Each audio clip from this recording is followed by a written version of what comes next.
Capítulo 6. A disciplina e o conselho do Senhor. Pais, não irritem seus filhos, antes crie-os segundo a instrução e o conselho do Senhor. Efésios 6:4. O dever dos filhos no lar é obedecer.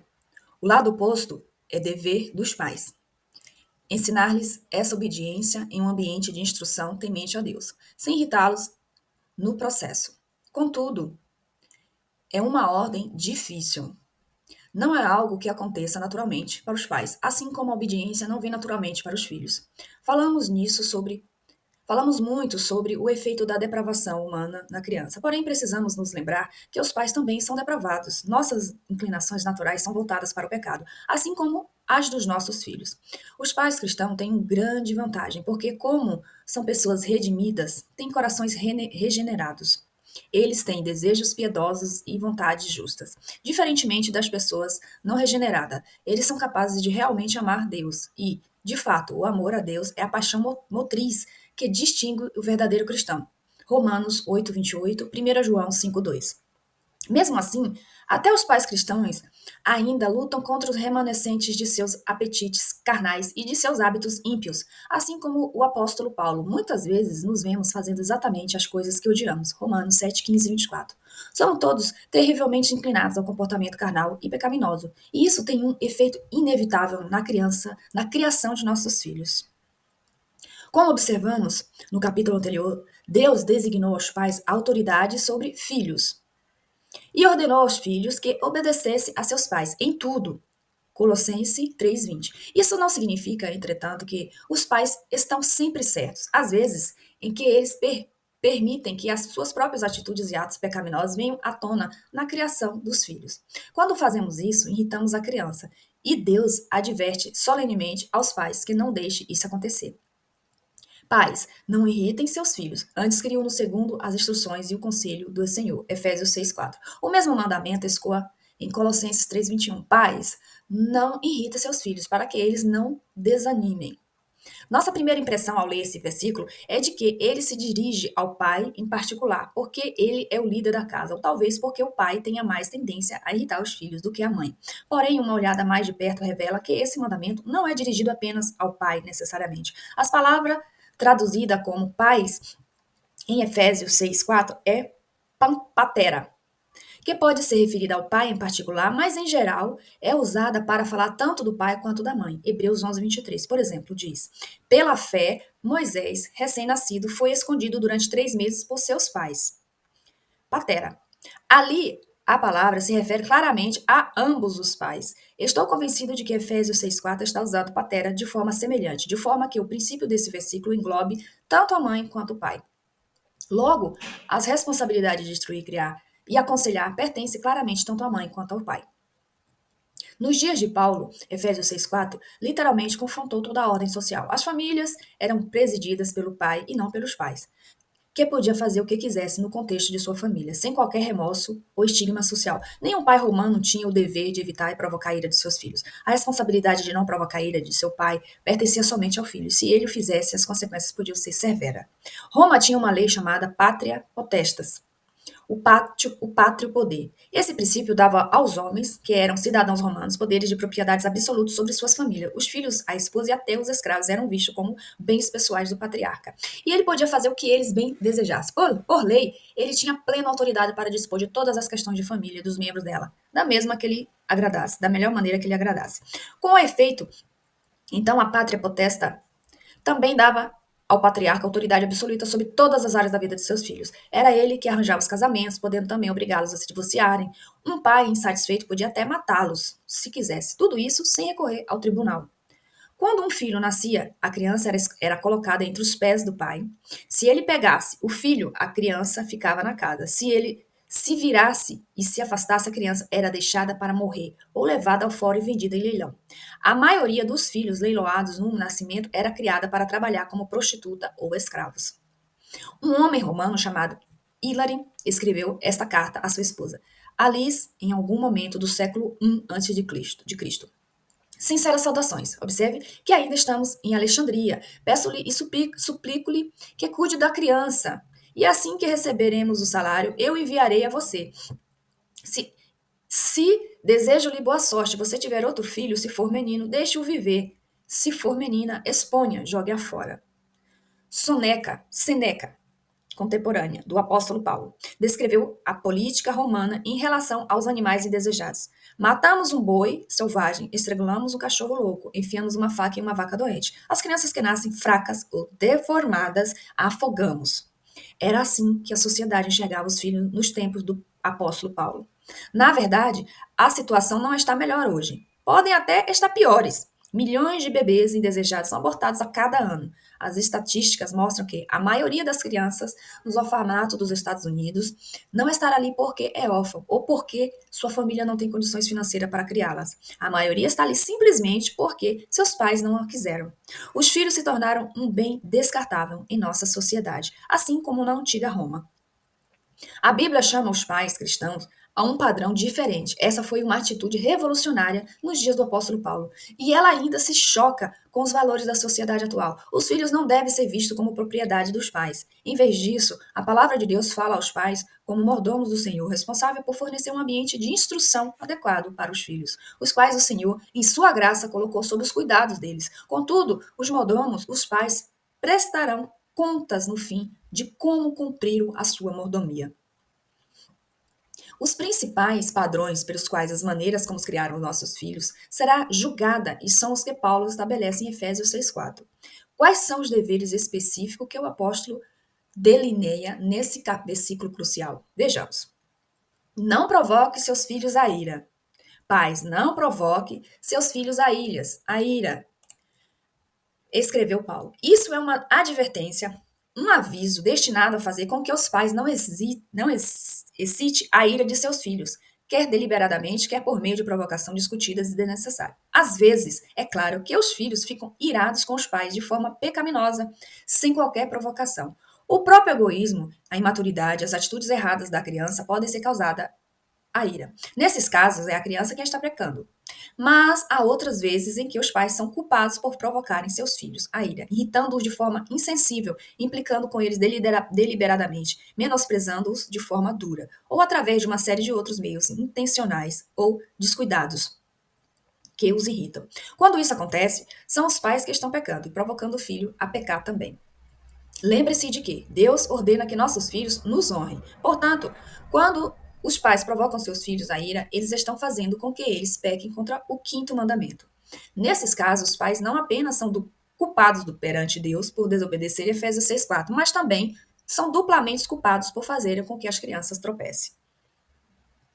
Esse é um pecado extremamente destrutivo. Os pais cristãos que incitam seus filhos a irar-se ou deixar de dar-lhe as instruções e o conselho do Senhor, perdem todos os benefícios de sua família, caracteristicamente cristã. Não é nem um pouco saudável para uma criança uma família nominalmente cristã, na qual os pais invocam o nome do Senhor, mas deixam de dar as instruções e o conselho amoroso adequado. Muitos filhos de famílias cristãs, como essas, acabam sendo mais hostis aos ensinamentos do Senhor do que as crianças que crescem em ambientes totalmente pagãos. Os pais cristãos que negligenciam Efésios 6,4 colherão o que plantarão. Dor e sofrimento, iguais os superiores aos das famílias do mundo. A palavra grega, traduzida como provocar, parorgizo, que significa irar ou enfurecer. Retificando. Vamos corrigir. A palavra grega, traduzida como provocar, é paragorgizo, que significa irar ou enfurecer. Ela poderia descrever uma rebelião aberta, declarada, ou também poderia se referir a uma repressão de sentimentos internos, a uma agitação interior, uma cólera secreta. Ambos os tipos de ira são vistos comuns nos filhos cujos pais provocam. Como os pais deixam seus filhos irados? Há muitas formas de fazer isso. Em alguns, mais comuns. Superproteção. Você pode irritar seu filho, protegendo o excesso a ponto de sufocá-lo, nunca confiando nele, ou sempre presumindo que eles estão lhe dizendo a verdade, que não estão lhe dizendo a verdade, nunca dando a ele a oportunidade de desenvolver a independência e assim fazendo com que se sintam reprimidos e esmagados. Esse é um perigo característico do mundo de hoje. Os pais certamente precisam proteger seus filhos, principalmente em um ambiente no qual tantos perigos. Quando eu era criança, podia perambular livremente por nosso bairro. Eu podia subir em minha bicicleta e pedalar por ali com uma relativa segurança. Infelizmente, o mundo hoje é muito mais perigoso do que era antes, e muitos pais vivem em bairros nos quais simplesmente não podem dar a seus filhos tanta liberdade assim. Mas a superproteção também oferece um perigo. Você se lembra de Labão no Antigo Testamento? Ele era um pai superprotetor e domador. Ele tratou Jacó desonestamente para fazer com que ele se casasse com Lia, sua filha mais velha, embora Jacó amasse Raquel, a mais nova. Então Labão permitiu que Jacó também se casasse com Raquel, em troca da promessa de que Jacó ficaria a trabalhar para Labão por 7 anos. Gênesis 29 e 26. Quando chegou o tempo de Jacó seguir em frente, Labão pediu que ele ficasse. No versículo 30, 25 e 27. Sua maneira superprotetora de criar suas filhas e sua posterior intromissão no casamento de seu genro propiciou às suas próprias filhas um casamento saudável. Ironicamente, apesar da intromissão superprotetora de Labão na vida das filhas, elas concluíram que o pai delas não se importava com elas, na verdade, que eles consideravam como estranhas e havia consumido a herança a qual elas tinham direito. Vê capítulo 31, 14 e 17. O que ele, sem dúvida, considerava ser uma expressão de ligação paterna, tornou-se para elas uma evidência de que ele realmente não as amava. Os pais que sufocam seus filhos muitas vezes convencem a si mesmos de que estão agindo para proteger os interesses da criança, mas essa é uma maneira garantida de que provocar seu filho à ira.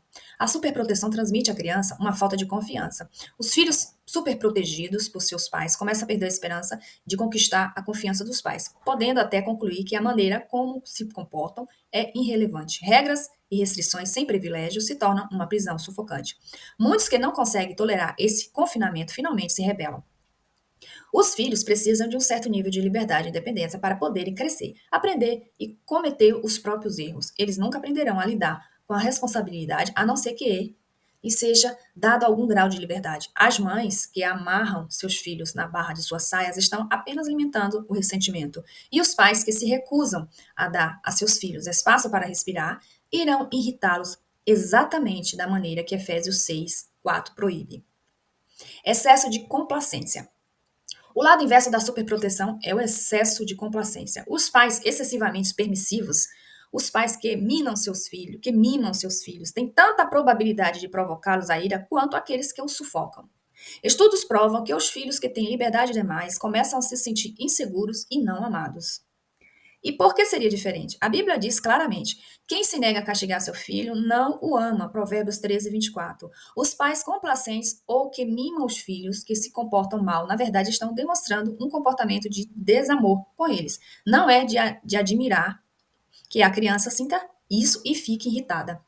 Nossa sociedade tem promovido atitude cada vez mais permissiva com as crianças há muitos anos. Agora estamos colhendo os frutos de toda uma geração de jovens irados. Favoritismo.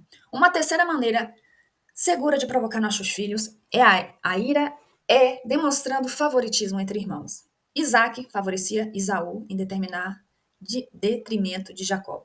E Rebeca preferia Jacó a Esaú.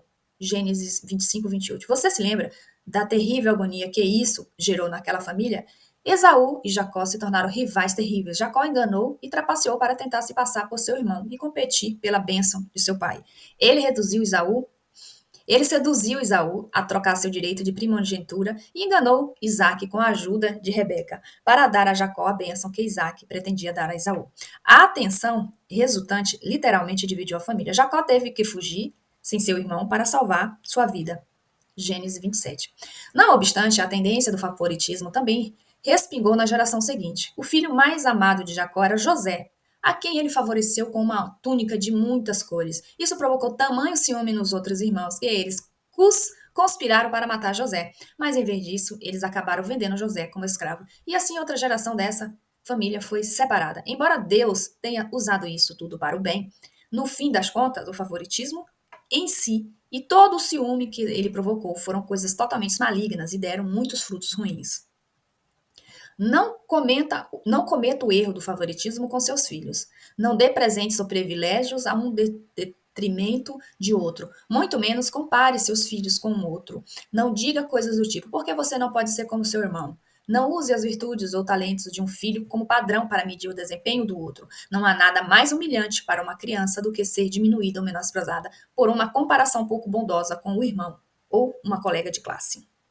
Você quer realmente destruir uma criança pequena? Simplesmente faça-a se sentir inferior a todas as outras na família. Retrate-a como a ovelha negra da família. Você colocará sobre ela uma terrível sensação de frustração e a provocará a ira nesse processo. Objetivos não realizados. Muitos pais provocam seus filhos à ira, punindo constantemente seu desempenho. Pressione seu filho para cumprir objetivos que você nunca realizou e você o destruirá. Certamente, a responsabilidade de todo pai e mãe encorajar e estimular seus filhos a terem um nível mais alto de desempenho. Em 1 Tessalonicenses 2,11, o apóstolo Paulo lembrou aos tessalonicenses sua preocupação paternas por eles. Pois vocês sabem que tratamos cada um como um pai trata seus filhos. As exaltações e as cobranças paternas certamente têm seu lugar, mas observe que elas devem ser equilibradas pelo consolo amoroso. Os pais que apenas impor seus filhos para realizarem mais, sem consolá-los em meio ao fracasso, estão incitando seus filhos ao ressentimento. Impor seus filhos para objetivos irrealistas ou irrealizáveis e você roubará deles qualquer senso de realização. Quando meus filhos eram pequenos e praticavam esporte, parecia que todos os times nos quais eles jogavam tinham pelo menos um pai que havia intimidado tanto seu filho que a criança vivia com medo de falhar e por isso não jogava com todo o seu potencial. Conheci muitos pais que mantinham uma pressão implacável sobre seus filhos para que eles tirassem notas mais altas. A maioria desses pais é motivado por mero egoísmo. Eles estão simplesmente tentando realizar os próprios objetivos de infância por intermédio de seus filhos. Esse é um fardo injusto para se colocar sobre qualquer criança. Uma bela adolescente que eu conheci foi literalmente levada à loucura pela pressão de seus pais. Eu a visitei quando ela estava em uma cela acolchoada, em estado catatônico, imóvel, a não ser por um tremor constante. Ela havia sido uma aluna exemplar, líder de torcida e rainha do baile de formatura, mas nada nunca bastava para seus pais. Sua mãe, especialmente, mantinha uma pressão constante para que ela realizasse mais, tivesse uma aparência melhor e agisse de modo diferente. Tudo o que ela fazia era motivo para sua mãe lhe dizer como ela poderia ter feito melhor. E sob tanta pressão, ela finalmente se estilhaçou. Depois de várias semanas de descanso e tratamento médico, ela se recuperou a ponto de não precisar mais ser internada. Por fim, foi mandada para casa, bem de volta para o ambiente de panela de pressão que sua mãe havia feito de sua vida no lar. Pouco tempo depois, ela tirou a própria vida. Por quê? Eis as palavras que ela me disse algum tempo antes de seu colapso final. Não importa o que eu faça, nunca consigo satisfazer minha mãe. Acredite, aquela jovem havia ido muito além do potencial de sua própria mãe, mas a mãe estava tentando viver as próprias fantasias através daquela filha. Que tragédia! Ela incitou sua filha a uma ira autodestrutiva. Desânimo. De modo semelhante, você pode provocar um filho a ira desanimando-o. Você se lembra do versículo paralelo de Colossenses 3:21 que diz: Pais, não irritem seus filhos para que eles não desanimem. Grifo do autor.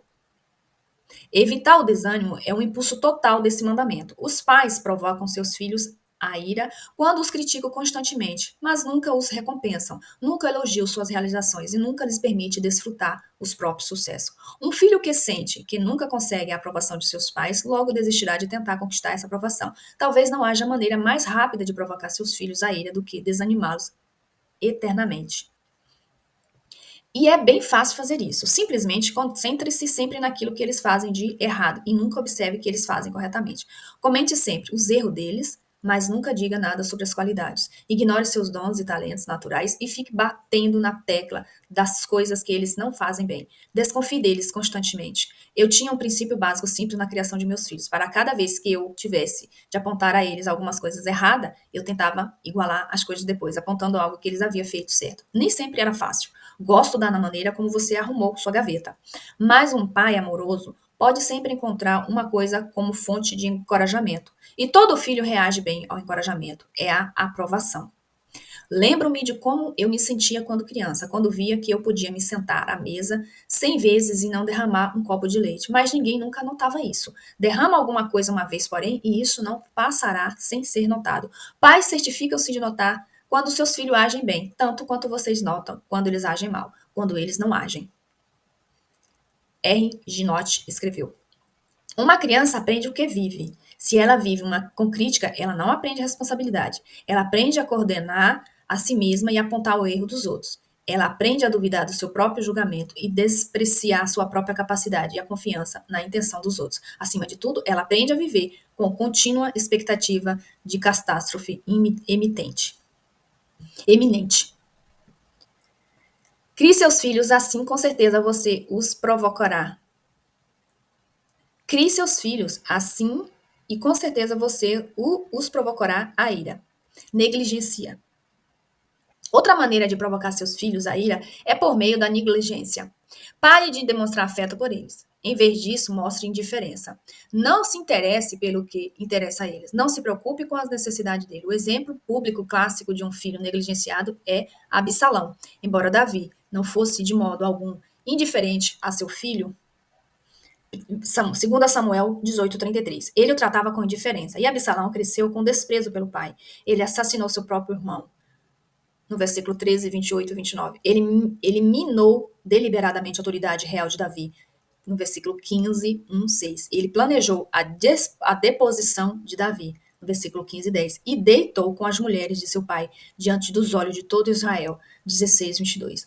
Quando a negligência paterna de Davi chegou ao máximo, causou a rebelião, a guerra civil. E, finalmente, a morte de Absalão. Muitos pais transmitem uma negligência semelhante, tratando seus filhos como intrusos. Muitos filhos ouvem seus pais dizendo coisas do tipo: bem, adoraríamos ir a esse lugar, mas temos as crianças e não podemos conseguir ninguém para ficar com eles. É sempre assim. Se você quer irritar seus filhos, simplesmente faça com que eles se sintam indesejados. Faça com que eles se sintam como se estivesse sendo um empecilho para as coisas que vocês gostariam de fazer. Ajam como se vocês ressentissem por eles, e eles começarão a ficar ressentidos com você. Fiz um acordo com meus filhos, Matt e Mark, quando eles estavam crescendo. Eu ia aos jogos deles e eles iam aos meus sermões. Isso funcionou maravilhosamente. Eu não os negligenciei e eles não me negligenciaram. Eu tinha um amigo de ministério que viajava pelo país pregando palavras para grupos de jovens. Ele passava muito tempo na estrada e entre as palestras, muitas vezes, ia para casa com apenas um dia ou dois. Certa vez, ouvi um filho pequeno falando com o menino que morava ao lado. Ei, disse o garotinho ao seu colega, você pode brincar de piquenique? Não, respondeu ele. Vou brincar de piquenique com meu pai. Então meu amigo ouviu o filho responder: ah, meu pai não tem tempo para brincar comigo. Ele está ocupado demais brincando com os filhos dos outros. Meu amigo, com muita sabedoria, alterou o seu ministério para poder ter mais tempo para ficar com seus filhos. De muitas formas, a negligência é o pior tipo de abuso infantil. Nossas ruas e cidades estão cheias de crianças negligenciadas. E praticamente todas elas estão cheias de raivas. Os pais têm muita responsabilidade nisso. Inflexibilidade. Você provocará seus filhos a ira caso se recuse a permitir que eles cresçam. Se você os humilhar ou rir deles quando eles disserem coisas ingênuas ou imaturas, se você constantemente menosprezá-los ou se reprimi-los todas as vezes que eles quiserem tentar alguma coisa que você acha que é adulta demais para eles, dessa forma você nunca os encorajará a crescer. Você, na verdade, confirmará a imaturidade deles. O apóstolo Paulo disse: quando eu era menino, falava como menino, pensava como menino, racionava como menino, raciocinava como menino. Quando me tornei homem, deixei para trás as coisas de menino. 1 Coríntios 3:11. Esse é o curso natural do processo de amadurecimento. Os pais deveriam encorajar seus filhos nessa busca e não restringir entusiasmos da criança pelo crescimento. Não seja inflexível com eles, encoraje-o ao crescimento deles. Deixe que cometam alguns erros, sem serem criticados. Quando meu filho Matt era bebê, colocou meu relógio no vaso sanitário e deu descarga. Perguntei a ele, por que fez isso? Ele olhou para mim com os olhos solenes. Só queria ver como ele desceria, disse. Eu o castiguei severamente? Não. Eu também gostaria de ver como ele desceria. Eu não me lembro de ter tido essa idade. Às vezes as crianças dizem coisas infantis e engraçadas, e é natural que os pais apreciem o humor dessas situações, mas tome cuidado para não esmagar seu filho no processo. Não ria dele, não menospreze por sua infantilidade natural. Em geral, se você tiver de rir, é melhor rir mais tarde. Enquanto isso, eles abrem caminho através do processo de amadurecimento. Encoraje o apoio e a dê confiança. Deixe que eles apresentem suas ideias ridículas, deixe que eles façam experiências pensando por si só. Do contrário, você o desanimará e os irritará exatamente como o apóstolo Paulo adverte os pais a não fazerem, negando o amor. Não use o afeto como um instrumento de castigo e punição, tremendo quando ouço mamãe dizer. Tremo quando ouço mamãe dizer: mamãe não vai gostar de que você fizesse isso. Às vezes os pais fazem isso inconscientemente com um discurso que sugere que eles se importam menos com as crianças quando elas desobedecem. Eles também podem estar transmitindo uma mensagem subliminar semelhante quando elogiam seus filhos com palavras do tipo: que menina boazinha, mamãe ama você quando você é boazinha assim. A Bíblia diz que o amor tudo sofre, tudo crê, tudo espera, tudo suporta. O amor nunca perece. 1 Coríntios 3, 7, 8. O verdadeiro amor não aumenta ou diminui com base nas realizações ou nos fracassos do objetivo do amor. O amor de Deus por nós falta quando nos falhamos com ele. Absolutamente não. Na verdade, Deus demonstra seu amor por nós. Cristo morreu em nosso favor quando ainda éramos pecadores. Romanos 5:8. Em outras palavras, a maior expressão do amor de Deus por nós foi ter sacrificado seu filho amado para expiar nosso pecado e reconciliar com ele, enquanto ainda estávamos em um estado de total inimizade contra ele. Os pais devem ser um modelo desse mesmo tipo de amor para os seus filhos. Ameaçar e extingir nosso amor quando eles se comportam mal mina o próprio amor e provoca nossos filhos a ira. Excesso de disciplina. Castigo demais é uma maneira garantida de provocar a seu filho a ira. Alguns pais parecem ter a punição de que a disciplina é boa para o filho. A disciplina abundante deve ser realmente boa para eles. Eles controlam os movimentos de seus filhos constantemente, mantendo-os ameaça e punição física sobre a cabeça deles, como uma inexorável espada de Damocles. Esse comportamento realmente não passa de brutalidade. O pai que usa toda a sua autoridade ou que utiliza sua força superior, quer física ou verbalmente, pode ter efeito devastador sobre o espírito de seu filho. É fácil para os adultos fazerem isso, porque eles são muito mais capacitados fisicamente, intelectualmente e verbalmente que uma criança. Mas os pais que tratam seus filhos pequenos dessa forma colherão graves consequências quando eles chegarem à metade da adolescência. As crianças que sofrem bullying crescerão com uma tendência má, tendo a sua ira sido provocada pela própria falta de bondade de seus pais. Fico impressionado com a facilidade de que alguns pais usavam palavras ofensivas ao repreenderem seus filhos, dizendo coisas que jamais falariam a qualquer pessoa, coisas que ferem o coração de uma criança sensível, que incitariam qualquer criança à ira. A Bíblia diz que Deus sempre disciplina seus filhos em amor. Hebreus 12, 5, 7. O escritor de Hebreus parece reconhecer que os pais humanos têm muita tendência a disciplinar seus filhos de maneira caprichosa ou errática. Além disso, tínhamos pais humanos que nos disciplinavam e nos respeitávamos. Quanto mais devemos submeter-se ao Pai do Espírito para assim vivermos. Nossos pais nos disciplinavam por curto período, segundo lhes parecia melhor, mas Deus nos disciplina para o nosso bem, para que participemos da sua santidade. Infelizmente, os pais humanos às vezes tendem a disciplinar seus filhos de forma egoísta e impulsiva, mas a disciplina de Deus é sempre para o nosso bem. Os pais cristãos devem se esforçar para fazer dos interesses da criança o objetivo de toda a sua disciplina. Se fizermos isso, estaremos minimizando os riscos de perturbarmos a irritarmos nossos filhos desnecessariamente. Vimos ao lado negativo das instruções de Paulo aos pais: não irrite seus filhos. E quanto ao lado positivo, criem-nos segundo as instruções e o conselho do Senhor. Efésios 6:4. Observe os dois aspectos, instrução e conselho. Vamos examinar o primeiro aspecto da instrução. Dê a eles a criação correta. A palavra grega traduzida como instrução é paideia, da raiz da palavra grega pais, que significa criança. Paideia significa ensino, treinamento, criação. A mesma palavra é usada uma vez em 2 Timóteo 3,16, sendo traduzida como instrução, e 4 vezes em Hebreus 12, 5:11, em que aparece como castigo. Então, as noções de castigo e disciplina, assim como instruções positivas, são inerentes à palavra paideia. Muitas pessoas pensam automaticamente em punição física quando termos como disciplina e castigos são citados. A punição física certamente estaria incluída em tudo que a palavra paideia significa. Deixaremos este tópico de lado por hora. Entretanto, o retomaremos em nossa discussão sobre a palavra conselho a seguir. Enquanto isso, muito mais do que punição física está contida na palavra paideia.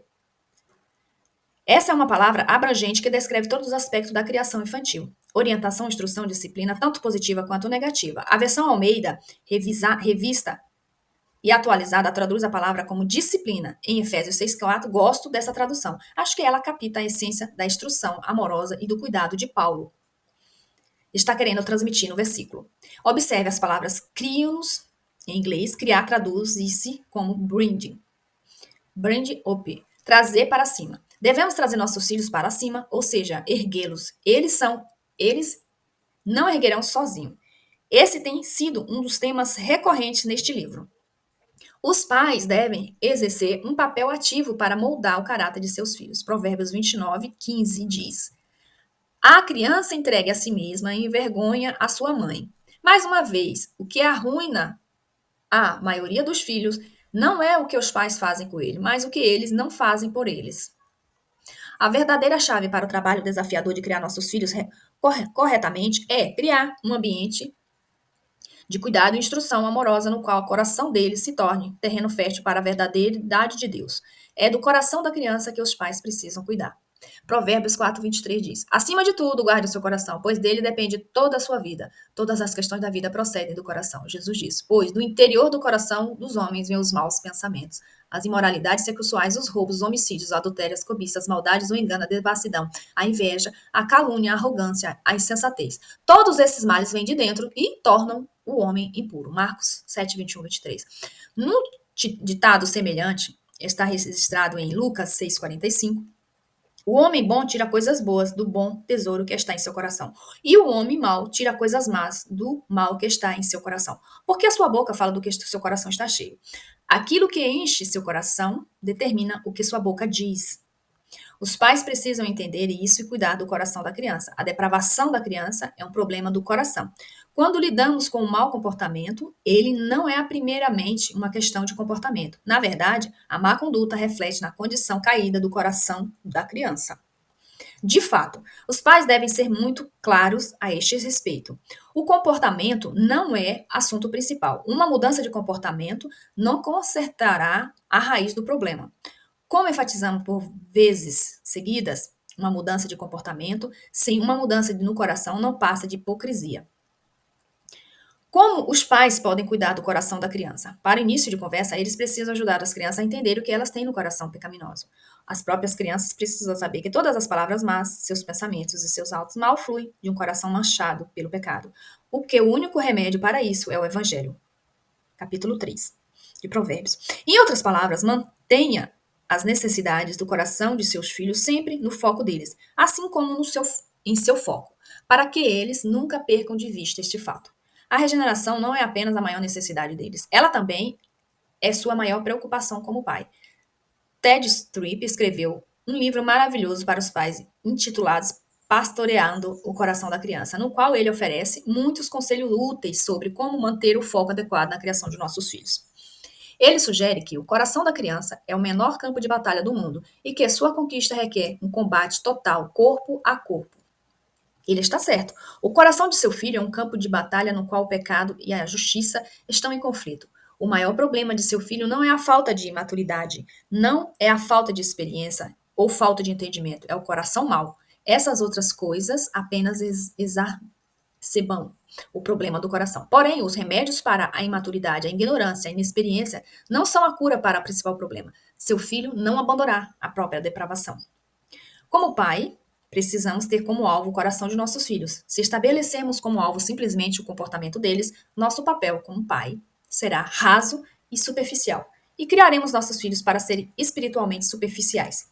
O objetivo de criar filhos não é o controle do comportamento deles. Não é meramente produzir filhos e tenham boas maneiras. Não é ensinar nossos filhos a terem um comportamento social elogiável. Não é torná-los educados e respeitosos.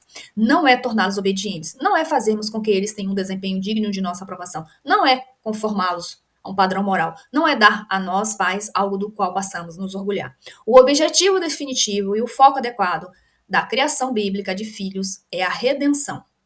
Os pais são responsáveis por levar seus filhos a Cristo. Como enfatizamos anteriormente, os pais não são capazes de garantir a conversão de seus filhos, nem podem alcançar a salvação em nome deles. Mas desde o momento em que seus filhos nascem, até que haja frutos que indiquem que eles nasceram de novo, os pais têm o papel de evangelista.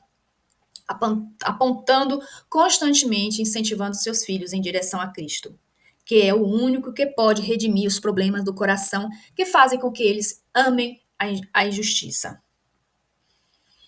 Qualquer objetivo menor do que esse é apenas uma mudança de comportamento. Os filhos não cristãos podem ser levados a se conformarem a um padrão moral externo. Todas as crianças podem aprender a obedecer seus pais. Sabemos, com base em tudo que estudamos até agora, que ensinar essas coisas aos nossos filhos é parte vital do dever dos pais. No entanto, isso não deve ser confundido como objetivo principal. Não ensine apenas a seus filhos o domínio próprio externo. Crie-os para entenderem a tentação e ressentirem a ela. Não ensine apenas boas maneiras a eles. Ensine-os porque o orgulho é pecaminoso e porque a ganância, a luxúria, o egoísmo e a cobiça desonram a Deus. Castigue-os pelas ofensas externas, mas ensine a eles que a raiz é sempre um problema mais profundo, a corrupção de seus corações. Quando você os corrigir, não faça isso apenas para satisfazer a si mesmo, como o pai ou mãe que foi ofendido, irritado e frustrado. Isso é ira, é apenas uma questão de vingança. Então, quando você for castigá-los, corrigi-los, ajude-os a ver, antes de tudo, Deus foi ofendido e que ele oferece reconciliação por meio de Jesus Cristo. 2 Coríntios 5:20. Como enfatizamos seguidamente, isso envolve ensinar-lhe todo o conselho de Deus. Envolve ensino, repreensão, correção, instrução da justiça. 2 Timóteo 3,16. Mas o foco adequado é, antes de qualquer coisa, a redenção. Não alcançamos muito simplesmente ensinando os filhos na regeneração e se conformaremos com o padrão de comportamento. Como Ted escreveu, uma mudança de comportamento que não procede de uma mudança de no coração não é elogiável, ela é condenável. Uma passagem a qual voltamos sucessivamente é Deuteronômio 6, 6, 7. Que todas essas palavras que hoje lhes ordeno estejam em seu coração. Ensine-as com persistência a seus filhos. Converse sobre elas quando estiver sentado em casa, quando estiver andando pelo caminho, quando se deitar e quando se levantar. Isso define a responsabilidade dos pais. Observe que o foco adequado começa com o coração dos pais. Estas palavras estejam em seu coração. Os pais cujos corações são frios e destruídos da palavra de Deus não podem pastorear adequadamente o coração dos próprios filhos. Agora observe.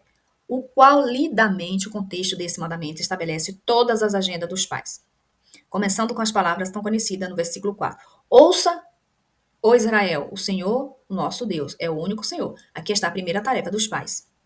Ensine seus filhos sobre Deus. O versículo 5 também é um mandamento conhecido. Jesus chamou-o de primeiro e grande mandamento. Ame o Senhor, o seu Deus, de todo o seu coração, de toda a sua alma, de todas as suas forças. Esta é a segunda fase da instrução aos pais. Ensine seus filhos a amar a Deus. A terceira fase é consequência da segunda. Ensine-os a obedecer a Deus de coração. Que todas essas palavras de hoje lhe ordeno estejam em seu coração. Ensine-os com persistência a seus filhos. As palavras às quais os versículos se referem são as inspiradas de Deus e as leis em particular. A implicação inegável é que devemos ensinar nossos filhos sobre a obediência a Deus de coração. Em quarto lugar, ensine-os a seguir seu exemplo. Ensine-os com persistência a seus filhos. Converse sobre elas quando estiver sentado em casa, quando estiver andando pelo caminho, quando estiver se deitando, quando se levantar. Amarre-as como um sinal nos braços e prenda-as na testa. Em outras palavras, mostre a seus filhos que a palavra de Deus viva está sempre à ponta da língua, em todos os momentos e em todas as experiências da sua vida. Deixe que eles vejam que sua vida é dominada pela verdade divina. Deixe que eles vejam tudo na vida como uma sala de aula. Encare cada ocasião como uma oportunidade de ensiná-los sobre Deus. Aproveite cada oportunidade de indicar-lhes o caminho para o céu. Faça de tudo o que acontecer ao seu redor uma maneira de conduzi-lo à palavra de Deus. Jesus era o mestre absoluto desse tipo de ensinamento. Ele extraía lições espirituais de tudo que o cercava. A água, as figueiras, as sementes de mostarda, os pássaros, os pão, as uvas, pérolas, o trigo, o joio, taças, bandejas, os homens, as mulheres, luz, as trevas, rede, as festas, vinhas, raposas, tudo na vida abria uma janela para a verdade divina. Todos os pais são chamados a um estilo de ensino semelhante com seus filhos. Cada flor, cada pedra, cada montanha, o oceano, o céu, o canto do grilo, a cachoeira, o rugir, os bebezinhos, os cachorrinhos, o esquilo, daí por diante. Todas essas coisas constituem uma sala de aula bem equipada para ensinar-lhes sobre Deus e para envolvê-los na instrução de sua verdade. Preste atenção. a linguagem do versículo 8. Amarre-as como um sinal nos braços e prendo-as nas testas. Essa é simplesmente uma maneira de dizer que os pais devem manter a palavra de Deus perpetuamente diante de suas mentes e sempre à mão. O versículo 9 continua: escreva nos batentes das portas de sua casa, em seus portões. Em outras palavras, faça dessas verdades a marca que distingue seu lar. Essas expressões não se destinam a prescrever literalmente flatérios, amuletos judaicos, contendo pedaços de texto bíblico amarrado à testa, à mão, por tiras de couro, ou mezuzas, caixas judaicas que versículos da Bíblia presos nos portais das casas. Em vez disso, elas estão encarregando aos pais a responsabilidade de tornar a verdade da Bíblia o próprio foco na família.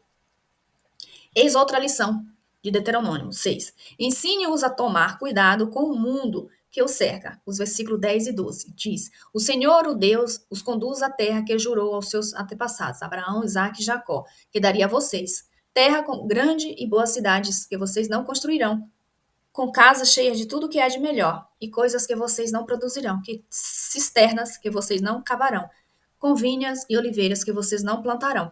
Quando isso acontecer e vocês comerem e ficarem satisfeitos, tenham cuidado. Não esqueça o Senhor que os tirou do Egito, da terra da escravidão. Os pais precisam preparar seus filhos para a vida em um mundo cheio de tentações e de ídolos e até coisas boas que podem distrair seu coração da verdade de Deus. Eles não devem se esquecer do Senhor. Tudo isso é muito mais está englobado da palavra paideia, instrução, disciplina. Cuide de seus filhos em ambiente como esse, visando o coração deles com a verdade da palavra de Deus. E você estará dando um tipo de instrução de que Paulo trata em Efésios 6:4. Aconselhe-os quando necessário. A outra palavra que Paulo usa neste versículo é conselho, ou nostesia, no texto grego. É uma palavra que fala sobre a repreensão ou advertência, mas ela também transmite um sentido de conselho paterno ou materno, amoroso e suave. É praticamente um sinônimo de paideia, e não um termo constatante. Ambas as palavras incluem a conotação da disciplina paterna ou materna e castigo. A maior parte da disciplina empregada pelos pais deveria ser totalmente positiva. Os pais podem e devem dar orientação para seus filhos, recompensando-os por seus comportamentos positivos, assim como puni-los pelo comportamento errado.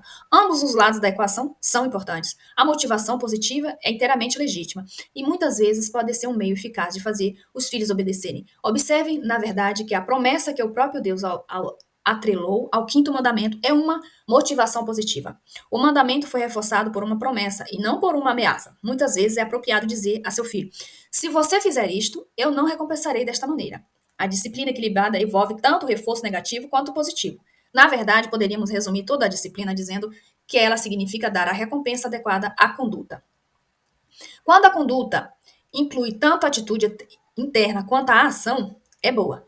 Uma recompensa positiva é garantida. Quando a conduta é má, uma recompensa negativa é válida. Na verdade, isso não é muito difícil de entender, não é mesmo? Entretanto, os pais parecem incuravelmente confusos acerca dessas questões. Muitos cristãos que conheço ficam praticamente paralisados de medo diante do dever de disciplinar seus filhos. E de quando, como e quem, que quantidade deve fazê-lo. Mas o que a Bíblia diz é, na verdade, muito simples e direto. Você tem um filho depravado e tolo. E se quiser que ele não seja tão tolo, discipline-o. Provérbios 22:15. Você tem uma responsabilidade solene diante de Deus de oferecer um ambiente de cuidado e instrução, no qual seu filho seja exposto constantemente à verdade de Deus. Deuteronômio 6, 7. Em resumo, você precisa tomar cuidado para não provocar seus filhos à ira, criando-os as instruções no conselho do Senhor. Efésios 6:4. Qualquer pai ou mãe que dominar estes poucos e simples princípios não se perderá.